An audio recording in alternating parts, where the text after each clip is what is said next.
Today in the Spare Tech Room, I'm going to take you step by step to show you how you can play just about any game that you grew up playing on your phone, tablet, your computer, just about anything except for maybe your toaster. But I don't know, maybe you have like a super high-tech toaster or something. What's up, my dude? Your friendly neighborhood Tony here, and welcome back to the Spare Tech Room, where I try to help you make better tech choices. Now, if you're not already familiar with video game emulation, I'm actually doing an entire series covering pretty much everything you need to know. This is the second video in that series, so if you want to watch the first video, I'll link that up here somewhere or at the end of this one. That video goes over all of the basics that you need to understand before you start downloading programs. But in this video, I'm going to walk you through step by step a specific program called Retroarch that is able to emulate the vast majority of the video games that you might want to play. Retroarch can be a little confusing, especially if you're not already familiar with emulation, but don't worry, I'm going to take you through it step by step. So let's go ahead and jump on over to my top-down camera and I will walk you through setting up this specific Android tablet. But again, this kind of thing will work on most of your devices. All right, to the top-down camera. All right, so this is where the fun begins. What we have here is an 8.8-inch Android tablet. It's the Lenovo Y700, the 2023 version, which is, in my opinion, the very best tablet that you can get right now for gaming and specifically for emulation. Now, everything that we do here today, you can do on any Android tablet. You can do it on your iPhone or your iPad. You can even do it on your computer, but I'm going to walk you through the Android setup specifically, and we're going to use this beast of a tablet. If you want to see my full review of this tablet, I'll link to it up here in the cards as well, so you can check that out. But for now, let's jump into setting up Retroarch. So the first thing you're going to want to do is go to Retroarch's website. So you can just pull that up here.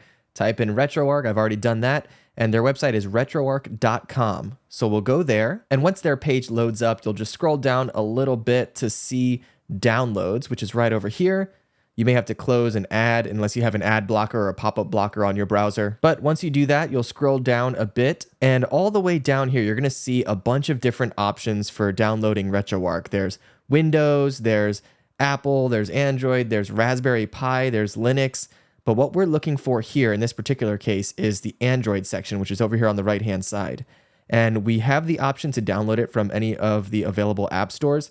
Do not do that. There's a number of reasons, but the biggest reason is that a lot of these versions are just out of date. They're old versions. So you want the most current, up-to-date version with all the new bells and whistles. So we're going to scroll down a little bit here and look for download 64-bit. So we see that right here. We'll just click on that, and it will begin downloading. Now, if we click on this to see details, we'll see it downloading here. There's some other programs that I've downloaded. Bonus points if you know what any of these are. But we'll go ahead and let Retroarch do its thing. It's downloading the APK, which is the file that we will run in order to install the program on our tablet. And while it's doing that, one thing you'll also want to make sure you pick up is a really good micro SD card. Now, you can install Retroarch on your device, and in fact, I would recommend that you install it on your device.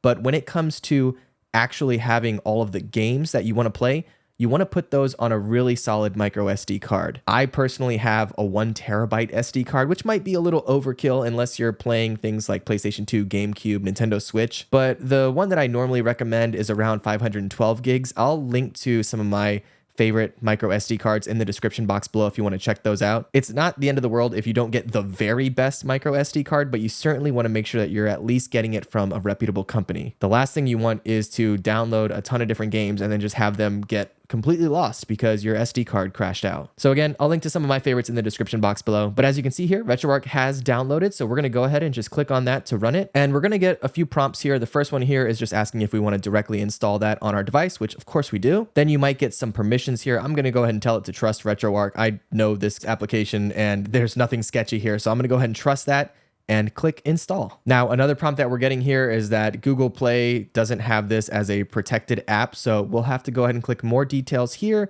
and install anyway. So I'll select that and it's done. Retroarch has installed on the device.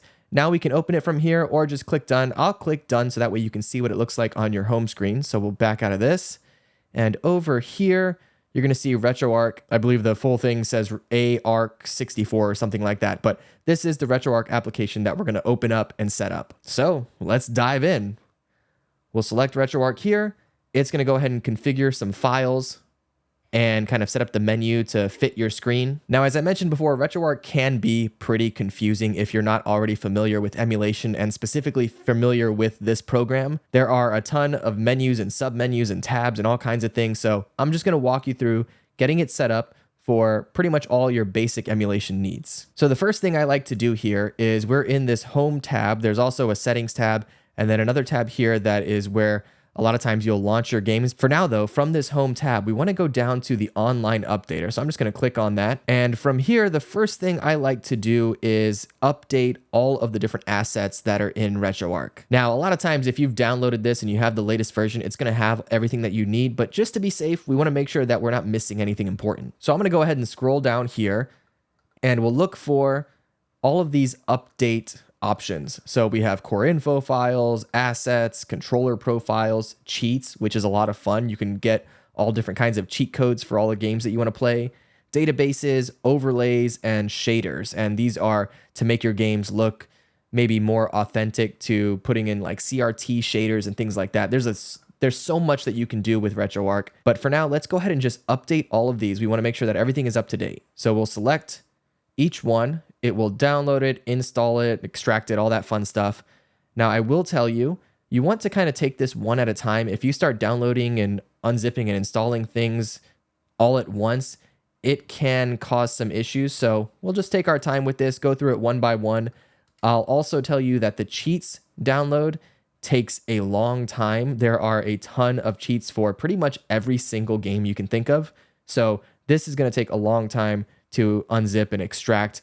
And that's one I usually just let it do its thing while I select the others. And I haven't really had any problem with it so far. So we will let all of this download and extract. And once it's done here, again, we're still waiting for cheats to unzip. I'm telling you, it is a massive file. There are so many fun cheats for every single game that you can play, whether it's invincibility or unlimited ammo or all kinds of crazy stuff.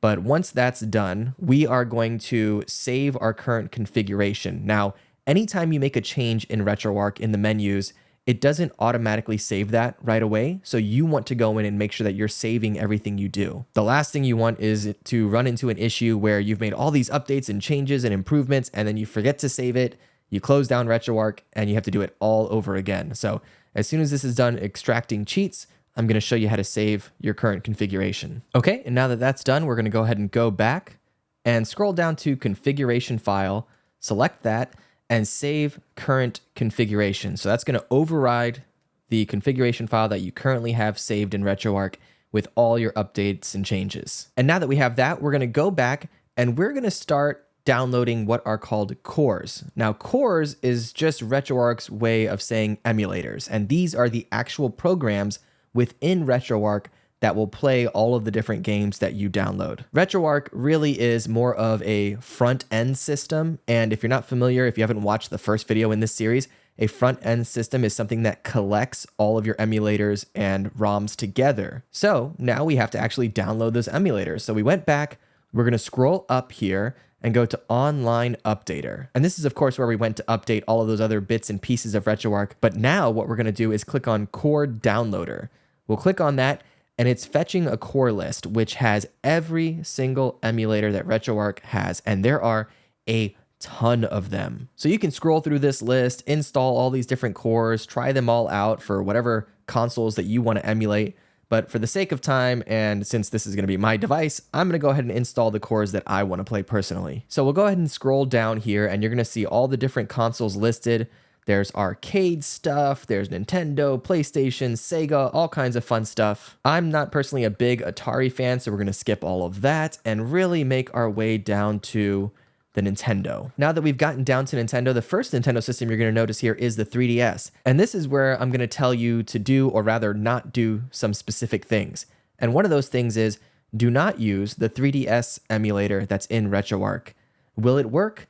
Yeah, mostly.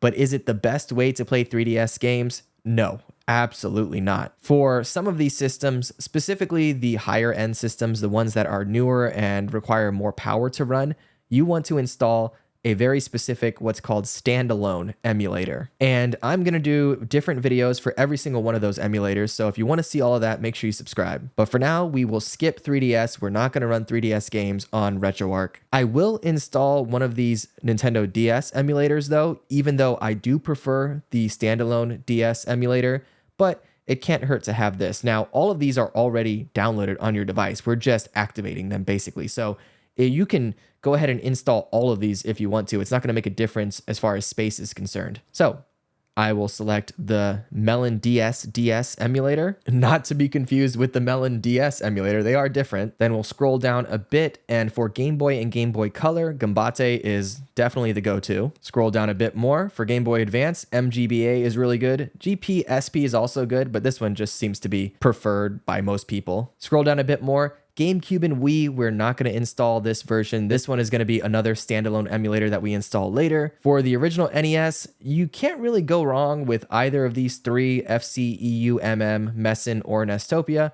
I'm going to go ahead and install Nestopia. I usually go for Messin, but we'll just mix it up today. We'll scroll down a bit more. Nintendo 64, I would go with Parallel 64, although this is another system that I prefer using a standalone emulator, but again, we'll just install this one so we have it. Scroll down further and we've got Super Nintendo SNES, and for that, I prefer SNEX 9X, this one right here. So we'll click on that, scroll down a bit more, and now we're gonna get into some Sega systems.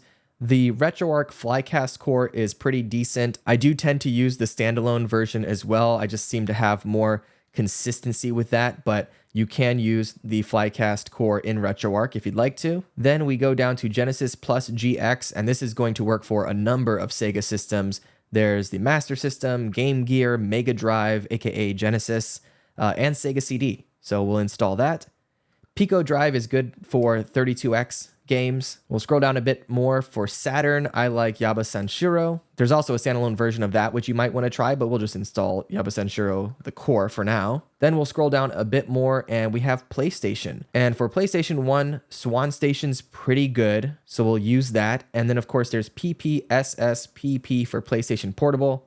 Another one that I do prefer the standalone, but this will work for now. And that is it. Those are all the cores that I want to go ahead and download for the time being. Again, you can go through this list, try out different cores if there are other consoles that you want to mess around with. But now that we've done that, what we're going to do here is go ahead and set all of our input settings. Now, you've probably noticed I have this really cool controller attached to my tablet. This is the Absolute S9. That's the name of this controller, and it is awesome. It's got hall sensor, sticks, and triggers. It's got really solid buttons that you can actually swap out to get different styles. And it's one of the very few telescopic controllers that will fit a tablet in it. So it's pretty awesome if you want to be able to game on a larger screen than just your phone. I'll link to this one in the description box below. It comes in white or black. I thought I ordered the black version, but apparently I accidentally selected the white version, which is kind of growing on me. But if you prefer it in black, it does come in that color as well. But yeah, this is an awesome controller, especially if you're trying to fit something like a tablet in it. So let's go ahead and set up all the controls to make sure that this thing is working as it should in every game that we want to play. And in order to do that, we're going to go into settings. We'll scroll down here to input, and we're going to go to RetroPad binds. Port 1 controls is where you want to be for basically player 1. And the first thing you see here is analog to digital type. I'm going to select that and switch it over to left analog. What this is going to do is for any games that you use the typical D-pad, this will allow you to also use the left analog stick. So if you have just that preference, I like to be able to switch back and forth, especially for fighting games and things like that. So I'm going to go ahead and set that up to use the left analog stick as well. Then we're going to scroll down until we start to see some of these button prompts. So you'll notice here it says D-pad up, D-pad down, so on and so forth. We're going to select each one of those, move our way down the list, and bind them to the appropriate button. We'll select D-pad up, and then we hit up on the D-pad. Scroll down, select D-pad down, and hit down on the D-pad, and so on and so forth, all the way through the list. Now, one thing you'll want to keep in mind here, you'll see that this says B button and then it says down. And you'll notice on my controller, the B button is over on the right-hand side here. So typically you'll want to select that, but assign it to the A button in this case, because that is at the bottom of this kind of diamond. But you don't have to. You can bind buttons to whatever you want. If you want to get real funky with it, feel free. And one thing you might notice is that when you do assign that B button to the A button here at the bottom of this diamond. Now this becomes my select button. So I'm going to click on that and assign this right button to A. And we'll continue to do that following the prompt. And once you get all the way to the bottom here, you'll see gun trigger. Once you get there, you don't have to assign anything from there or below. We're all set at this point. But we do want to make sure that we scroll all the way back up to the top and save this controller configuration. So we'll select Save Controller Profile right here. That's going to override the settings and make sure that this controller works with every game that I decide to play. Now, as I mentioned, this A button at the bottom has become my select button, and the B button has become my back out button or my cancel button. If you want to switch those, you can. You'll just want to back out of here, back out once again, scroll down a bit, select Menu Controls, and then you have the option here to swap OK and cancel buttons. So if you prefer it to be flipped around, you'll want to select this here. And I'm going to go ahead and do that just so it kind of matches up with a lot of the older Nintendo games. So we've done that, and now this has become select and this has become back out. So we'll back out from here, and if we want to go back in, we select with the B button. Another thing we'll want to do while we're in here, let's back out one screen and scroll down until we see Confirm Quit. I'm going to go ahead and turn this off, and I will explain a bit later on why we're doing that. But since we're in here, let's go ahead and just turn it off now. Also, one thing that Retroarch likes to do, especially when you're using a touchscreen device like this, is that they have controls that will appear on the screen as you're playing a game.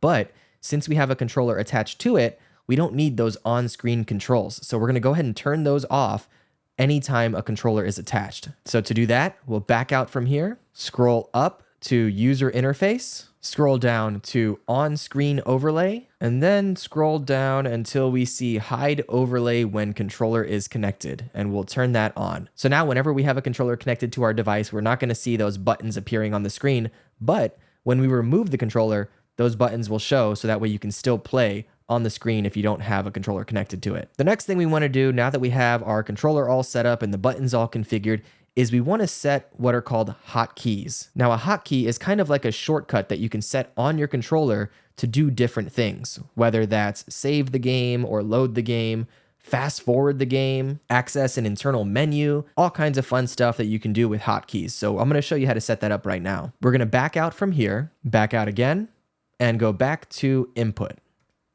From here, this is where, of course, we set our retro pad binds and made all the controller buttons match up with what they need to do. But you'll notice below that, a couple steps, you have hotkeys. So let's select that. And this part is really important. So your hotkey enable button is the one button that you're going to press to activate all the other hotkeys. And this can really come down to personal preference. Depending on the controller that you have, you want a button that's easily accessible, but also a button that you don't use very often. So most of the times, for me, that's going to be the select button. But sometimes other people like to click L3 if your select button is in a weird spot that you can't easily access. But in this case, it's pretty easy to access that button. So I'm going to go ahead and click on Hotkey Enable and select that select button, and then just hit OK. So now, anytime I want to use one of my fancy hotkeys, I will hold down select and then press whatever other button I have assigned to it. So let's assign some of those buttons. The first one I like to set up is the menu. So we'll go down to menu toggle, not to be confused with menu toggle controller combo, but menu toggle will allow us to pull up the Retroarch menu from inside of a game. So that way we don't have to back out of the game completely or close it down in order to make a change in Retroarch. This is really helpful if you're trying to use cheats in some of your games, or if you're trying to set up really cool visual effects to make your game look more retro. You can put CRT shaders and all kinds of fun stuff that you can do from within the game. So for the menu toggle button, I like to go ahead and select that with this top button here, which is Y on my controller. So when I hold down select and tap Y, it's going to pull up an in-game menu. You'll scroll down a bit more to quit. And this is another one that's really important. If you're in a game, playing a game in Retroarch, you do not want to just close out the app.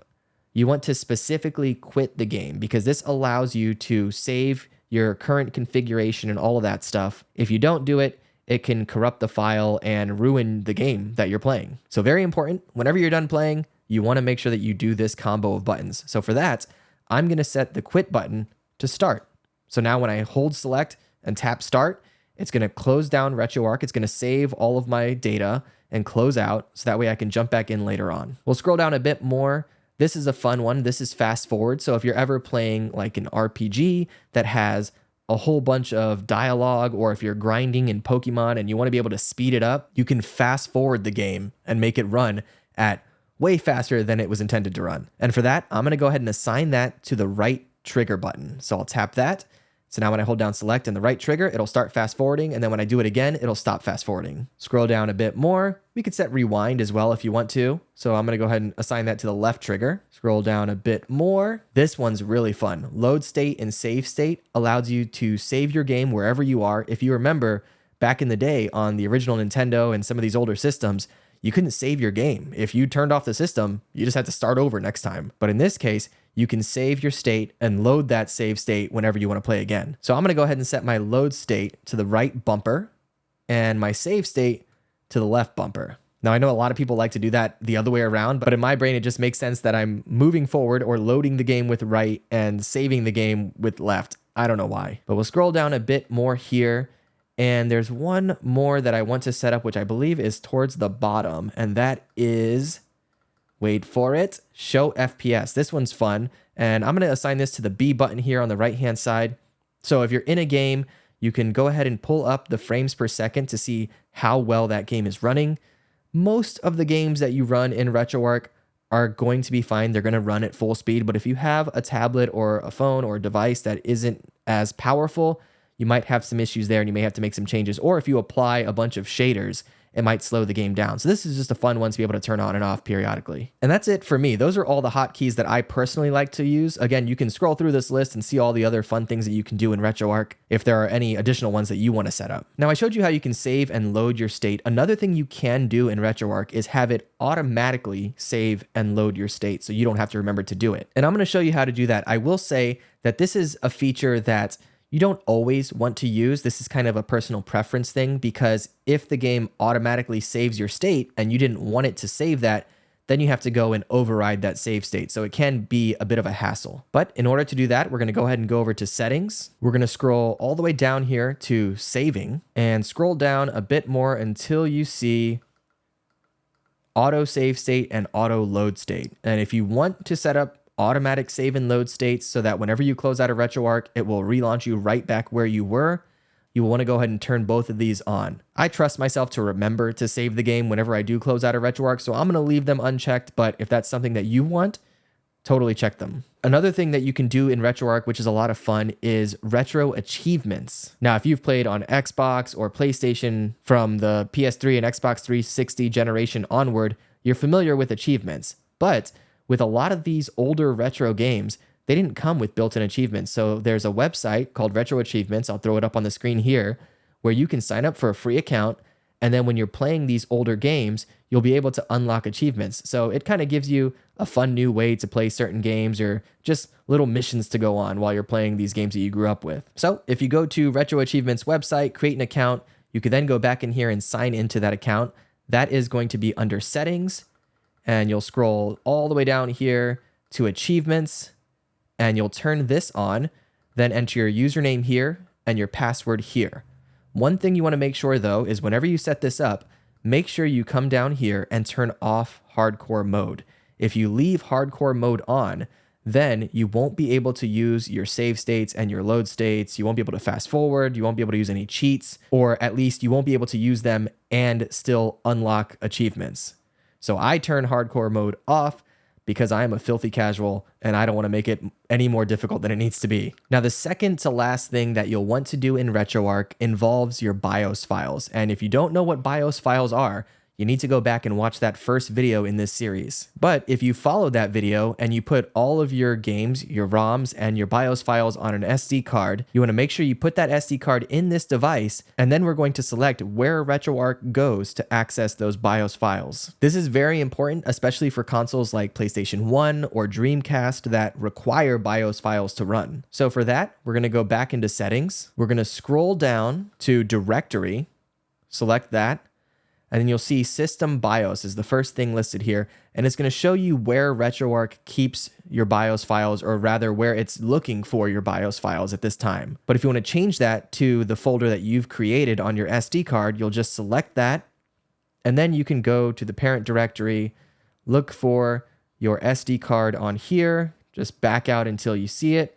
Generally, your SD card is going to say storage and then have a bunch of just random numbers and letters. So you'll select that. And then if you've created your BIOS folder, you'll select it from here. But once you've done that, now the last thing you want to do in Retroarch is you want to save your configuration. Remember, if we don't manually save it, we're going to lose all the changes we made. So let's go back home, scroll down to configuration file, and save current configuration. And now that we have that done, we should be able to go ahead and fire up a game. So I'm gonna go ahead and show you how to do that real quick. First, we're gonna click on this little hamburger icon on the right-hand side of the screen.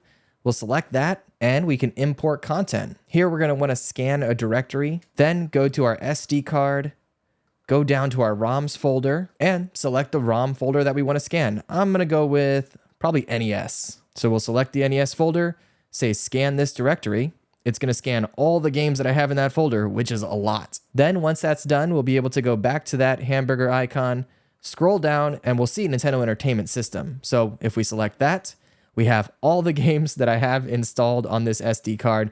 We'll just select a random one, select run, and then we have the emulator, Nestopia, that we've installed earlier. If there were other emulators, they will be listed here as well. So we'll just select Nestopia, select run, and we're playing some games. And of course, we have our hotkeys. So if we want to show the FPS, select and B, we can turn that on and off. We can pull up the Retroarch menu, close that, or we can close Retroarch entirely by select and start. You can go ahead and import the rest of the games that you have and launch them all directly from Retroarch. Now, Retroarch is not the most easy to navigate or the best looking front-end system. There are a few others that I highly recommend, whether that's Emulation Station or another one called Daijisho, and I'm gonna do full videos on how to set up both of those. So if you want to see that, make sure you subscribe. And if you're watching this in the future, I may have already done those videos. So go ahead and check out my full emulation playlist, which I'll link at the end of this one. All right, let's wrap this thing up. And there you have it. So this should get you started on emulating a ton, hundreds, if not thousands of video games. Of course, there's so much more that can be done, whether it's playing things like PlayStation 2 and GameCube and even Nintendo Switch, or putting all of these emulators into a really cool front-end system that makes it super easy to navigate. If you want to see that kind of thing, make sure you subscribe to this channel. And if you're watching this already in the future, I've probably already made those videos. So I'm going to go ahead and link to my emulation playlist right over here. If you want to learn everything you need to know about emulating, go ahead and jump on into that next. Of course, let me know if you have any questions in the comments below. Otherwise, I'll see you next time in the Spare Tech Room. Be good.